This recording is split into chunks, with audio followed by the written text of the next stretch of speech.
She's like, oh, you're on drugs. Like, yeah, obviously. But then we're with Zane and Riley, and Zane is like, oh, give your mom time. It'll be okay. It took you time to come to terms with yourself. It's going to take her time, too, and it's very nice. He's the best. I love Zane. He's the fucking best boyfriend ever. And his hair's improved. It has. Also, I just discovered that the guy who plays Zane is actually South African in real life. Yeah. Really? So that's not his accent. But then we're with we're with Drew and his mom. And he's like, am I in trouble? And she's like, yes, obviously. And she's like, are you high? And he's like, yes, ma'am, very. And then his mom is like, all right, I'm going to tell Mr. Armstrong you're not feeling well, and then we're going to go home, and you're in big trouble. And I'm like, at least his mom is cooler than Alli's mom, where she's like, I'm not going to go to the fucking principal about this, but you're in trouble with me. Which is nice, I guess. But then we are with Alli, and she's all bummed out because her parents don't trust her. And Sav is like trying to comfort her. And he's like, they still love you in their own way. My prediction is that she's going to run away. She has like runaway face right now. Ooh. I won't. No, I'm not going to say nothing. I'm not saying a word. Okay. Oh, Alli. She's got runaway eyes. As someone who has jumped out a window to run away, can confirm she has runaway face. Oh my gosh.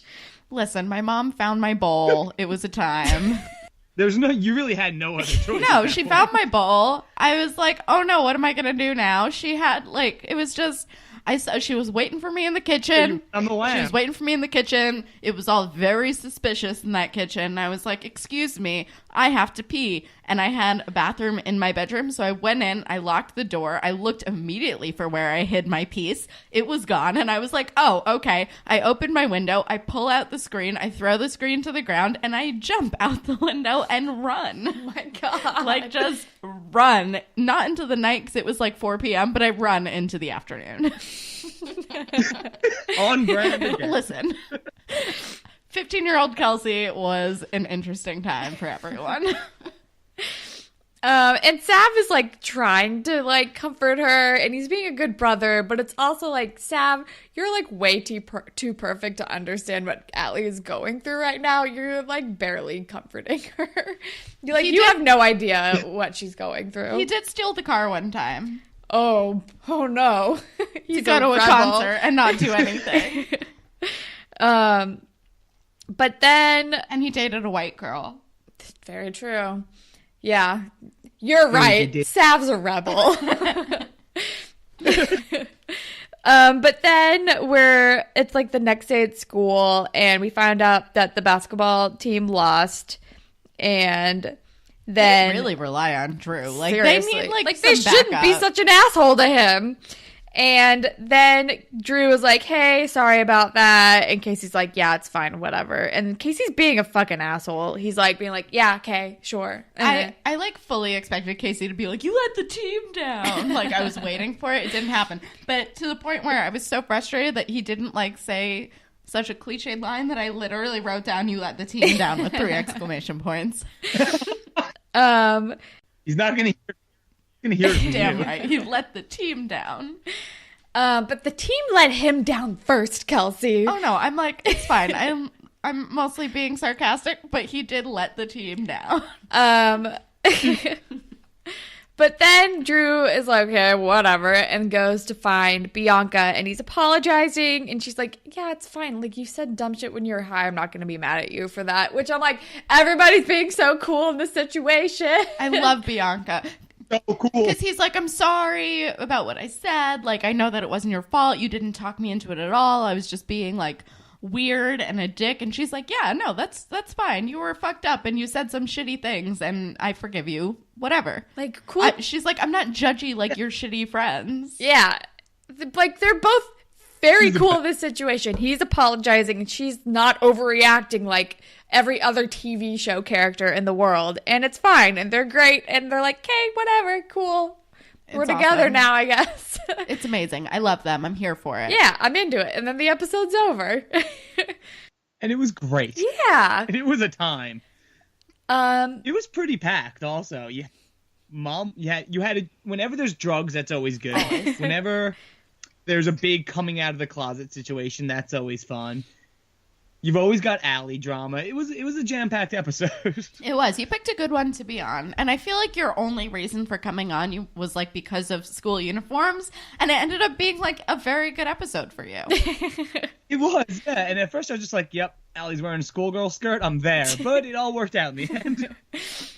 Always on brand. That's what we do. All right, Spirit Squad captain. Bianca? Totally Bianca. Or Zane. Or Zane. Zane. Yeah, I'm going Bianca. both of them. It's a tie. Ship. Bianca and Drew. Yeah. I'm into it. Fucking Ron and there. Ron and Kelsey. Why are you guys doing this to me? Ron's a Spirit Squad captain because Ron took you on a spiritual journey. It's true, he did. Thank God for Ron. You guys, I actually hope we see more. I actively hate Ron. I hate that beanie. I hate that vest. I can't date a man in a vest. That's ridiculous. Ron would I totally hate that name. have hung out with Jay. Like, Jay would have totally been like, oh, yeah, my boy Ron. Like, Oh, you yeah. know. You know that Ron like just wants to be in the Montreal Boys. Totally. Yeah. He's from the Quebec boys. They don't have quite the Montreal boys do. The Newfoundland boys. But, what else do we do? Moral? What else do we do? Year 2 of the podcast. What else do we do? Don't I'll be judgy. Or for better or worse, sometimes parents just won't see you for who you are. Parents just don't understand. Literally just gonna say that. Parents just don't understand. Oh, boy. Will Smith. That's what they should have named the damn episode after the famous DJ Jazzy Jeff and the Fresh They Prince song. should. Fuck yeah. Oh, man. Because it would have worked for the Riley situation and the Alli situation. Shouts out DJ Jazzy Jeff. Hell yeah. All right. Grapevine. Yes. Okay, so we just have an email, and it's from Lauren, and it's called Shantae. And she says, I finished all of Degrassi, even next class. I'm rewatching now along with the podcast, and admittedly only up to season 4, though I've also been catching the newest releases since the beginning of 10. Needless to say, I can't ever remember which storyline I'm on. But right now, my confusion is with Shantae. She made her first appearance in the episode I just watched, where she's friends with Emma and Manny, Paige and Hazel, even Ashley. Girl gets around. But I had no idea she showed up this early because she graduates with Anya and Holly J 6 years later. How the hell long has this chick been at Degrassi? Yeah, I mean, we've talked about it a lot. She has been here for fucking ever. Seriously. Yeah. And it blows my mind because, like, listen, she's got extracurriculars. It doesn't seem like anything dramatic ever happened in her life. She never really had a storyline of her own. So why the fuck is she still hanging around this school? So she shows up in season 4? She had to have been like a freshman or something. Is my question, well, no, because they have grade 7 and 8. So it's like one of those schools Are that's they like still- middle school and high school. Right. Okay, so then that makes sense. And I don't know if it's that kind of school anymore, but at the time it still was. Yeah, season 4 it definitely still was. It definitely still was in season 4. So she might have been like grade 7 and then or grade 8. And then 6 years makes a lot more sense. Yeah. And Especially also- because like seasons like 7 through 10 they start loading up like each season is a semester kind of deal. Yeah. Which gets confusing. It does get confusing. I'm never clear on how old these people are. No.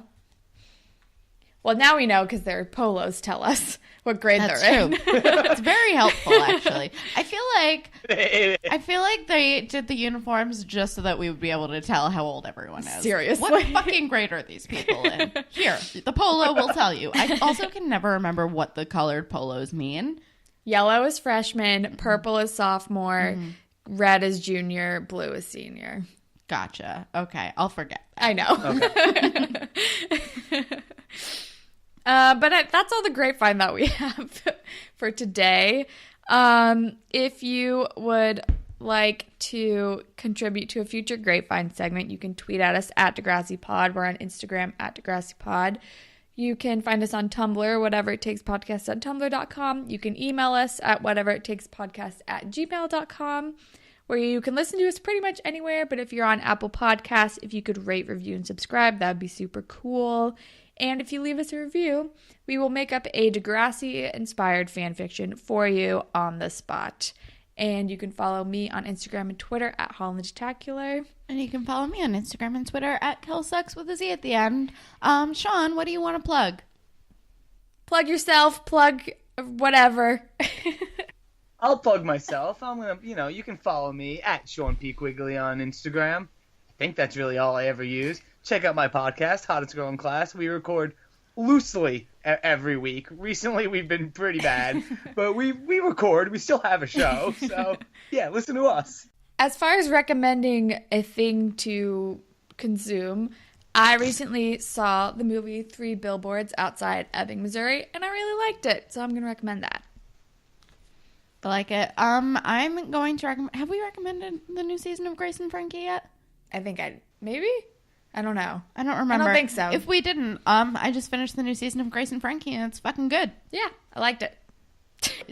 Also, if you guys hadn't noticed, one of our last episodes was a really cool preview of the podcast launch, and I'm going to shamelessly ask everybody to download it, because the way that it works is the people at Wondery track how many downloads we get, and it kind of determines if we're worth getting ads again. And it'd be really cool if you could download it. Tell your friends. I'm shamelessly promoting our ad episode. Also, the podcast sounds really cool. Thank you, Sean. But yeah, that's my extra plug for today. All right. I'm going to plug our upcoming paranormal podcast that is going to be airing next week. Oh my God. Yeah, so we're low-key planning this, but also both of us are equally the least qualified to host the podcast, because we both are the worst at being co-hosts. We are both the slackers on the podcast, each podcast, and we're like, why? Why are we going to do this by ourselves? I don't have a mic on my own or a functioning computer. By the time we have to record the show, I'm sure you will. I'm going to buy Holland's old laptop. I don't know if that's going to help us. Oh, yeah. I still need to clear it off, but I still need to buy that from you. It's sitting right over there. We've been talking about this for literally a year. Oh, yeah. You buy my old laptop. It'll be fine, but I just need to clear everything off of it, and I have not done that yet. Once I buy Holland's laptop and maybe we buy a new mic, I'll be able to do this. It's on. We're going to do this. We still have to figure out what our real premise is. I'm pretty sure we agreed on only doing spooky episodes of different TV shows, but I don't know, because you keep calling it the paranormal podcast, and I'm like, are we going to be talking about real ghosts? I think we should only talk about TV ghosts. Okay, I think that's more in our wheelhouse. Although, can I tell you guys, my apartment's haunted. Is it, though? This is a new development. Okay, so my mother stayed with me 2 weeks ago, and and she put down a mug of tea, and then the tea was in a different spot, and she freaked out, and I freaked out, and she's like, your house is haunted, and I'm like, why did it only get haunted when you got here? And then I was telling someone this, and they were like, oh no, I saw a thing, and I think they were trying to freak me out, and I was like, fuck you. And they were like, you're freaking out right now. And I was like, stop telling me my house is haunted. Of course I'm freaking out. And then lately... What was the thing? Well, they were like, they saw a person. In your apartment? Yes. And I'm like, they might have been lying, though, because they're dicks. But additionally... Fucking someone is going on my Netflix and watching all of shows and shows that I'm like, I haven't watched the new season of this yet, and all of a sudden I'll start it and then I'll turn it off and watch something else, and I'll take a few days off, and then I come back to it to watch it again, and everything's been watched already. Are you sure someone just doesn't have your Netflix password? Did she buy the new only antique people who have my Netflix account are my parents, and my dad has his own profile, and my friend Susie, who also has her own profile, and my mother and I share. Your profile? It's all on my profile. My mother and I share it, but I've like checked with her on all of these shows, and she's like, I've never watched any of this before in my life. And I'm like, who was watching my Netflix? It is The Ghost in My Apartment.